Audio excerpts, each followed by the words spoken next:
I would like to welcome everybody here to CRT 2025. My name is Paul Martino. I run a venture capital firm called Bullpen Capital. I myself am a 9-time founder. I've been hosting events primarily around technology for the last 25 years with my co-host Bambi Roizen, who you'll meet in a minute. And over those 25 years, Peter Thiel has been one of our most common speakers. We've hosted him on a variety of topics, and increasingly, he's focused on the R of CRT instead of the T, which he's known for, technology. And some of you might have seen recently, he gave a series of talks about the coming of the Antichrist at the Commonwealth Club in San Francisco. And the way that he has achieved C of CRT, cultural, is he got made fun of on South Park. That's when you know you've achieved cultural relevance. The reason I want to point this out is that Peter frequently does this event with us, and he insists on it being a private event because he wants to try out some of his talking points. And so, to some extent, you'll get a preview of some of our speakers' inner thoughts here, which is one of the key things about CRT. Bambi and I had been brainstorming who to bring in our off year. Peter basically likes to do this event every other year. We got in touch with some good friends of ours. Clarice Latham, who is here, who got you all on the buses, and I want to thank a lot for being our organizer.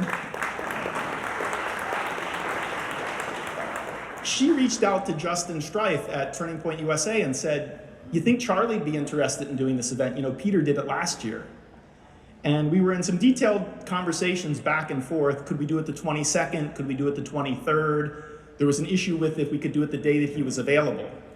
And we were on a planning call for this event, and at the end of the planning call, Hamlet texted us and said, you know, somebody shot Charlie.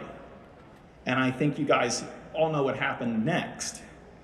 Obviously, you know the rest of the story. You know, a cowardly assassin took what was one of the great leaders in America and should have been one of the great future leaders in America. And it continues to amaze me how inspirational Charlie was. My partner at Bullpen in San Francisco, the day he knew how important Charlie was, he came into the office, he said, you know, in New Zealand, the rugby team is doing chants in Charlie's honor before their games.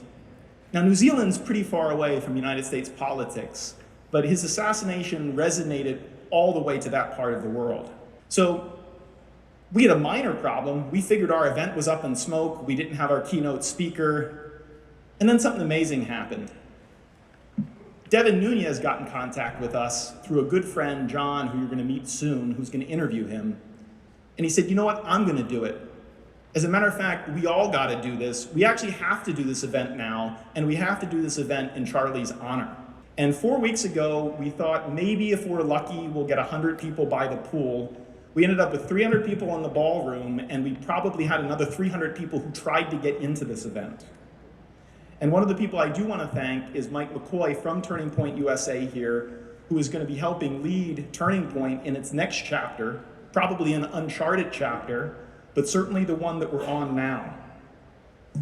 I want to make one kind of final point. I think you've noticed the shirt I'm wearing. And I'm not just wearing this shirt in memory of Charlie, but to make a statement to all of you. Charlie probably didn't think he was going to die that day. But you know what he was doing? He was at work. He was doing what he loved. And I'm wearing this shirt not just in Charlie's memory, but because I'm at work today too. I'm at work with all of you to make this a better country. I wasn't one of the people who sat in my basement in a mask a couple years ago. You remember that? Remember when they told us that that's what we should be doing with our time? No. I was out there, and I was out there in an industry that doesn't like people on the right.